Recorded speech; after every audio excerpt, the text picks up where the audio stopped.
ನಿಮಗೆ ಗೊತ್ತಾ, ನೀವು ದಿನವೂ ತಿನ್ನೋ ಸಿಹಿ ತಿಂಡಿಗಳು ನಿಮ್ಮ ರಕ್ತದ ಸಕ್ಕರೆ ಮಟ್ಟವನ್ನು ಹೆಚ್ಚಿಸಬಹುದು.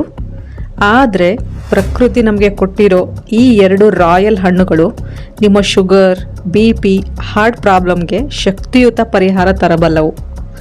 ಹೌದು, ನಾವು ಮಾತಾಡ್ತಿರೋದು ಸೀತಾಫಲ ಮತ್ತು ರಾಮಫಲಗಳ ಬಗ್ಗೆ. ಇವುಗಳನ್ನು ಸರಿಯಾದ ರೀತಿಯಲ್ಲಿ ತಿಂದರೆ ನಿಮ್ಮ ದೇಹದಲ್ಲಿ ಏನೆಲ್ಲ ಚಮತ್ಕಾರಗಳು ನಡೆಯುತ್ತವೆ ಗೊತ್ತಾ? ಈ ವಿಡಿಯೋದಲ್ಲಿ ಕೊನೆವರೆಗೂ ನೋಡಿ. ನಿಮ್ಮ ಆರೋಗ್ಯದ ರಹಸ್ಯ ಇಲ್ಲಿದೆ.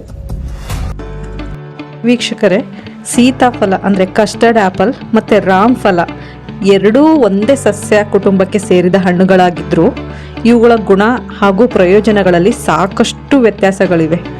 ಸೀತಾಫಲದಲ್ಲಿ ಕಣ್ಣಿಗೆ ಕಾಣುವಂತೆ ಚಿಕ್ಕ ಚಿಕ್ಕ ಗಂಟುಗಳಿದ್ದರೆ, ರಾಮಫಲ ಸ್ವಲ್ಪ ಕೆಂಪು ಹಸಿರು ಮಿಶ್ರಿತ ನಯವಾದ ಮೇಲ್ಮೈಯನ್ನು ಹೊಂದಿರುತ್ತೆ.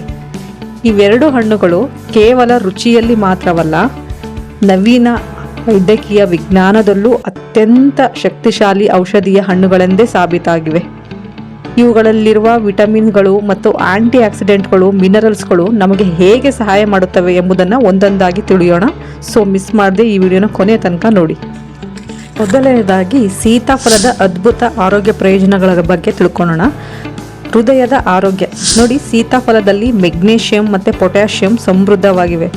ಇದು ನಿಮ್ಮ ರಕ್ತನಾಳಗಳನ್ನು ಸಡಿಲಗೊಳಿಸಿ ಅಧಿಕ ರಕ್ತದೊತ್ತಡವನ್ನು ಅಂದರೆ ಹೈ ಬ್ಲಡ್ ಪ್ರೆಷರನ್ನು ನಿಯಂತ್ರಣದಲ್ಲಿಡುತ್ತೆ. ಇದರಿಂದ ಹೃದಯಾಘಾತದ ಅಪಾಯ ಗಣನೀಯವಾಗಿ ಕಡಿಮೆಯಾಗುತ್ತೆ. ಜೀರ್ಣಕ್ರಿಯೆಗೆ ವರದಾನ. ನಿಮಗೆ ಗ್ಯಾಸ್ಟ್ರಿಕ್ ಅಥವಾ ಮಲಬದ್ಧತೆ ಸಮಸ್ಯೆ ಇದೆಯಾ? ಸೀತಾಫಲನಲ್ಲಿರುವಂತಹ ಹೆಚ್ಚಿನ ನಾರಿನಂಶ ಅಂದರೆ ಡಯಟರಿ ಫೈಬರ್ ನಿಮ್ಮ ಕರುಳಿನ ಆರೋಗ್ಯವನ್ನು ಸುಧಾರಿಸಿ ಜೀರ್ಣಕ್ರಿಯೆಯನ್ನು ಸರಾಗಗೊಳಿಸುತ್ತೆ. ರೋಗ ನಿರೋಧಕ ಶಕ್ತಿ. ಇದರಲ್ಲಿ ವಿಟಮಿನ್ ಸಿ ಹೇರಳವಾಗಿದೆ. ಇದು ನಿಮ್ಮ ದೇಹವನ್ನು ಪದೇ ಪದೇ ಬರುವ ಕೆಮ್ಮು, ಶೀತ, ವೈರಲ್ ಸೋಂಕುಗಳಿಂದ ರಕ್ಷಿಸುತ್ತದೆ. ಕೊನೆಯದಾಗಿ ಸುಂದರ ಚರ್ಮ ಮತ್ತು ಕೂದಲಿನ ಆರೋಗ್ಯಕ್ಕೆ ತುಂಬಾ ಸಹಕಾರಿ ಈ ಸೀತಾಫಲ ಹಣ್ಣು. ಏಕೆಂದರೆ ಸೀತಾಫಲದಲ್ಲಿರುವಂತಹ ವಿಟಮಿನ್ ಎ ಮತ್ತು ವಿಟಮಿನ್ ಸಿ ನಿಮ್ಮ ಚರ್ಮದ ಸುಕ್ಕುಗಳನ್ನು ತಡೆದು ವಯಸ್ಸಾಗುವಿಕೆಯ ಲಕ್ಷಣಗಳನ್ನು ಮರೆಮಾಡುತ್ತದೆ. ಕೂದಲು ಉದುರುವುದನ್ನು ತಡೆದು ನೈಸರ್ಗಿಕ ಹೊಳಪನ್ನು ನೀಡುತ್ತೆ. ಈಗ ಬರೋಣ ರಾಮಫಲದ ಮಹತ್ವಕ್ಕೆ. ರಾಮಫಲ ಸ್ವಲ್ಪ ಅಪರೂಪದ ಹಣ್ಣಾಗಿದ್ದರೂ ಇದರ ಗುಣಗಳು ಸೀತಾಫಲಕ್ಕಿಂತ ಕಡಿಮೆ ಏನಿಲ್ಲ. ಸೊ ಇದರ ಅದ್ಭುತ ಆರೋಗ್ಯ ಪ್ರಯೋಜನ ನೋಡೋದಾದರೆ, ಮೊದಲನೇದಾಗಿ ಸಂಧಿವಾತ ಮತ್ತು ಕೀಲು ನೋವಿಗೆ ಮುಕ್ತಿ.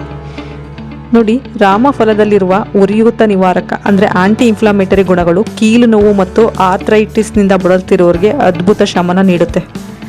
ಎರಡನೇದಾಗಿ ಮಧುಮೇಹಗಳಿಗೆ ಸೂಕ್ತವೆ ಅಂತ ನಿಮಗೇನಾದರೂ ಡೌಟ್ ಇದ್ದರೆ ನೋಡಿ, ಸಾಮಾನ್ಯವಾಗಿ ಸಿಹಿ ಹಣ್ಣುಗಳನ್ನು ಶುಗರ್ ಪೇಷಂಟ್ಸ್ ತಿನ್ನಬಾರ್ದು ಅಂತಾರೆ ಅಲ್ವಾ?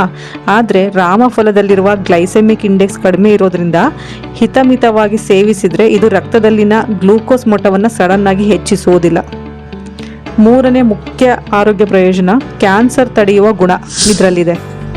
ರಾಮಫಲದಲ್ಲಿರುವಂತಹ ಅಸಿಟೋಜೆನಿನ್ಸ್ ಎಂಬ ಪ್ರಬಲ ಆಂಟಿ ಆಕ್ಸಿಡೆಂಟ್ಗಳು ಜೀವಕೋಶಗಳ ಹಾನಿಯನ್ನು ತಡೆದು ಕ್ಯಾನ್ಸರ್ ಕೋಶಗಳ ಬೆಳವಣಿಗೆಯನ್ನು ತಡೆಯಲು ಸಹಾಯ ಮಾಡುತ್ತವೆ. ನಾಲ್ಕನೆಯ ಮುಖ್ಯ ಆರೋಗ್ಯ ಪ್ರಯೋಜನ ಮೊಡವೆ ಮತ್ತು PCOD ನಿವಾರಣೆ. ನೋಡಿ, ಮಹಿಳೆಯರಲ್ಲಿ ಬರುವ PCOD ಸಮಸ್ಯೆ ಮತ್ತು ವಯಸ್ಕರಲ್ಲಿ ಬರುವ ಮುಖದ ಮೊಡವೆಗಳನ್ನು ಕಡಿಮೆ ಮಾಡಲು ರಾಮಫಲದಲ್ಲಿರುವ ಪೋಷಕಾಂಶಗಳು ಆಂತರಿಕವಾಗಿ ಕೆಲಸ ಮಾಡುತ್ತವೆ. ಇಲ್ಲಿ ಅನೇಕರಿಗೆ ಒಂದು ದೊಡ್ಡ ಅನುಮಾನವಿದೆ, ಸೀತಾಫಲ ತಿಂದರೆ ಶೀತವಾಗುತ್ತದೆಯೇ? ಸತ್ಯ ಸಂಗತಿ ಏನಪ್ಪ ಅಂದರೆ, ಇದು ಕೇವಲ ಒಂದು ಅಪನಂಬಿಕೆ. ಏಕೆಂದರೆ ಈ ಹಣ್ಣಿನಲ್ಲಿ ವಿಟಮಿನ್ ಸಿ ಇರುವುದರಿಂದ ಇದು ಶೀತವನ್ನು ತಡೆಯುತ್ತದೆಯೇ ಹೊರತು ಶೀತ ಉಂಟು ಮಾಡುವುದಿಲ್ಲ. ಆದರೆ ರಾತ್ರಿ ವೇಳೆಯಲ್ಲಿ ಅತಿಯಾಗಿ ತಿಂದರೆ ಜೀರ್ಣಿಸಿಕೊಳ್ಳಲು ಕಷ್ಟವಾಗಬಹುದು. ಎಚ್ಚರಿಕೆ: ಸೀತಾಫಲ ಅಥವಾ ರಾಮಫಲ ಬೀಜಗಳನ್ನು ಎಂದಿಗೂ ಅಗಿದು ತಿನ್ನಬೇಡಿ ಅಥವಾ ನುಂಗಬೇಡಿ. ಇವುಗಳ ಬೀಜಗಳು ವಿಷಕಾರಿ ಗುಣಗಳನ್ನು ಹೊಂದಿದ್ದು ಜೀರ್ಣಾಂಗಕ್ಕೆ ಹಾನಿ ಮಾಡಬಹುದು. ಸೊ ಹಣ್ಣಿನ ತಿರುಳನ್ನು ಮಾತ್ರ ಸೇವಿಸಿ. ಹಾಗಾದರೆ ಇವುಗಳನ್ನು ತಿನ್ನಲು ಸರಿಯಾದ ಸಮಯ ಯಾವುದು? ನೋಡಿ, ಬೆಳಗ್ಗಿನ ಉಪಹಾರದ ನಂತರ ಅಥವಾ ಮಧ್ಯಾಹ್ನ 11 ಗಂಟೆಯ ಸುಮಾರಿಗೆ ಈ ಹಣ್ಣುಗಳನ್ನು ಸೇವಿಸುವುದು ಅತ್ಯಂತ ಸೂಕ್ತ. ಸೊ ಪ್ರಕೃತಿ ನೀಡಿದ ಈ ಅಮೂಲ್ಯವಾದ ಸೀತಾಫಲ ಮತ್ತು ರಾಮಫಲಗಳನ್ನು ನಿಮ್ಮ ದೈನಂದಿನ ಆಹಾರಗಳಲ್ಲಿ ಸೇರಿಸಿಕೊಳ್ಳಿ. ಆರೋಗ್ಯವಾಗಿರಿ. ಈ ಮಾಹಿತಿ ನಿಮಗೆ ಇಷ್ಟವಾಗಿದ್ದರೆ ತಕ್ಷಣವೇ ಈ ವಿಡಿಯೋಗೆ ಲೈಕ್ ಮಾಡಿ, ನಿಮ್ಮ ಸ್ನೇಹಿತರೊಂದಿಗೆ, ಫ್ಯಾಮಿಲಿ ಮೆಂಬರ್ಸ್ ಜೊತೆಗೆ ಈ ವಿಡಿಯೋವನ್ನು ಶೇರ್ ಮಾಡಿ. ಮುಂದಿನ ಅದ್ಭುತ ಹೆಲ್ತ್ ಟಿಪ್ಸ್ಗಾಗಿ ನನ್ನ ಚಾನಲ್ಗೆ ಈಗಲೇ ಸಬ್ಸ್ಕ್ರೈಬ್ ಆಗಿ. ಸೊ ಬೆಲ್ ಐಕನ್ನ ಕ್ಲಿಕ್ ಮಾಡಿ. Thank you so much.